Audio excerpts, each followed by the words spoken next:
Hi అండి. అందరూ ఎలా ఉన్నారు? నేనైతే చాలా బాగున్నానండి. ఈరోజు మన వీడియో వచ్చేసేసి ములక్కాయ మటన్ అండి. చాలా టేస్టీగా ఉండే మా ముస్లిం స్టైల్లో ములక్కాయ మటన్ ఎలా తయారు చేసుకోవాలో నేను చేసి చూపిస్తానండి. చూడండి, చాలా టేస్టీగా ఉంటుంది.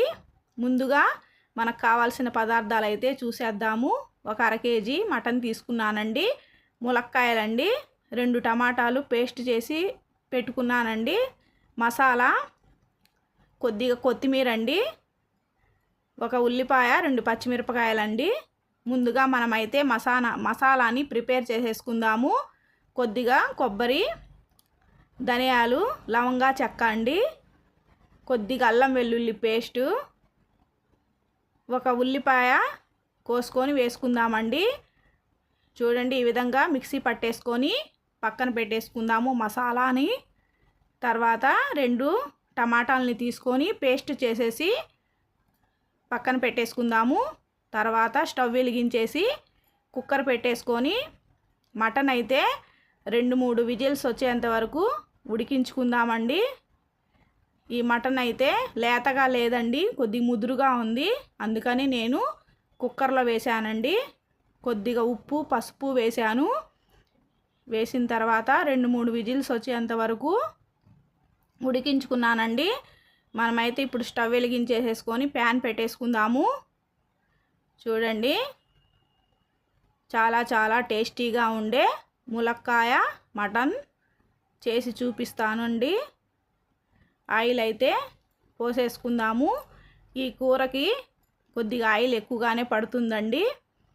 చూడండి, ఆయిల్ వేడెక్కిన తర్వాత ఉల్లిపాయ ముక్కల్ని, పచ్చిమిరపకాయ ముక్కల్ని వేసేసుకుందాము.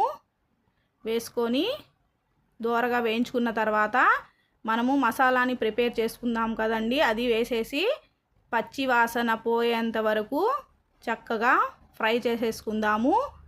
చాలా టేస్టీగా ఉంటుందండి. ఇలా రెడీ చేసుకుంటే ములక్కాయ మటన్ మీరు కూడా చూసి మీ ఇంట్లో ఒకసారి ట్రై చేయండి. చాలా బాగుంటుందండి. నేను చెప్పిన విధంగా చేసుకోండి. మసాలా వేగిపోయిన తర్వాత ములక్కాయ ముక్కల్ని వేసేసుకుందాము. చూడండి, వేసేసుకొని చక్కగా కొద్దిసేపు ఉడకనిద్దామండి. పచ్చి వాసన పోయేంత వరకు ములక్కాయలు చాలా బాగుంటుందండి ఈ కర్రీ. కొద్దిగా పసుపు వేసుకుందాము. మనము ఆల్రెడీ మటన్లో కొద్దిగా పసుపు వేసాం కదండి, చూసి వేసుకోండి. కొద్ది సాల్ట్ కూడా వేసుకుందాము. చూడండి, వేసుకున్న తర్వాత చక్కగా కలుపుకోండి. చాలా బాగుంటుందండి. నా వీడియోని స్కిప్ చేయొద్దండి ప్లీజ్ అండి, చివరి వరకు చూడండి. కొత్త వారైతే సబ్స్క్రైబ్ చేసుకోండి. చూడండి, ఆ మసాలాలో ములక్కాయలు కూడా చక్కగా ఉడికిపోయినాయి. కొద్దిగా పసుపు, సాల్ట్ వేసి ఉడికించుకున్నాం కదండి. తర్వాత టమాటా ప్యూరీని వేసేద్దాము. పేస్ట్ వేసేసి చక్కగా ఉడకనిద్దామండి. చూడండి, ఈ విధంగా చక్కగా ఉడికిన తర్వాత చూడండి, మూత పెట్టేసుకుందాము. ఒక 10-15 నిమిషాల వరకు చక్కగా మగ్గనిద్దామండి. ఆ మసాలాలో ములక్కాయలు మగ్గితే చాలా టేస్టీగా ఉంటుందండి. చూడండి, ములక్కాయలు అయితే మగ్గిపోయినాయండి. తర్వాత మనం ఉడికించుకున్న మటన్ని వేసేసుకుందాము.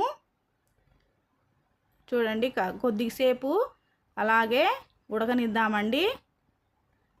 చాలా టేస్టీగా ఉండే ములక్కాయ మటన్ రెడీ అయిపోతుంది. చూడండి, మీ ఇంట్లో కూడా మీరు ఒకసారి ఇలా ట్రై చేయండి.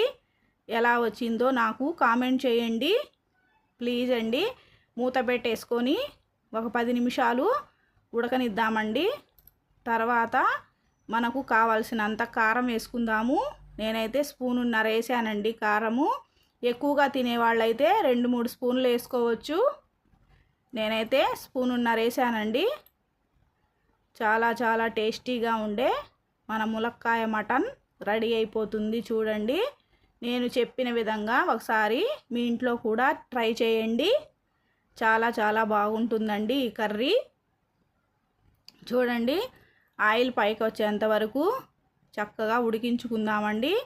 అలాగే కొద్ది నీళ్లు కూడా పోసుకుందాము. చాలా చాలా టేస్టీగా ఉండే మన ములక్కాయ కర్రీ రెడీ అయిపోతుంది. చూడండి, నేనైతే ఒక గ్లాస్ నీళ్లు పోసానండి. చూడండి, కొద్దిగా కొత్తిమీర వేసాను. వేసిన తర్వాత ఒక 10-15 నిమిషాల వరకు చక్కగా ఉడికించుకున్నానండి. మటన్ షేర్వా మొత్తము ములక్కాయలోకి వెళ్ళిద్దండి. చాలా చాలా బాగుంటుంది.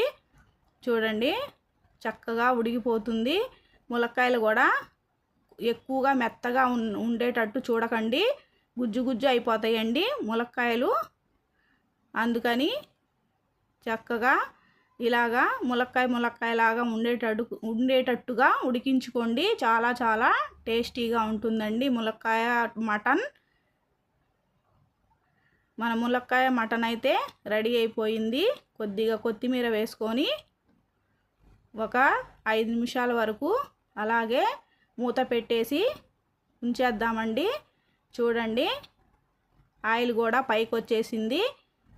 మన ములక్కాయ మటన్ కర్రీ రెడీ అయిపోయింది. చూడండి, ములక్కాయలు కూడా ఏమీ పగిలిపోలేదు. చూడండి, కాయలాగే ఉంది. అలాగైతే చాలా చాలా టేస్టీగా ఉంటుందండి ములక్కాయ మటన్ కర్రీ. చూడండి, ఇప్పుడైతే మనము సర్వింగ్ బౌల్లోకి తీసేసుకుందామండి. చూడండి, రెడీ అయిపోయింది మన ములక్కాయ మటన్. చాలా చాలా టేస్టీగా ఉంటుందండి. మీరు కూడా ఒకసారి మీ ఇంట్లో ట్రై చేయండి. ఈ వీడియో కనుక నచ్చినట్లయితే లైక్ చేయండి, షేర్ చేయండి, కామెంట్ చేయండి ప్లీజ్ ఫ్రెండ్స్.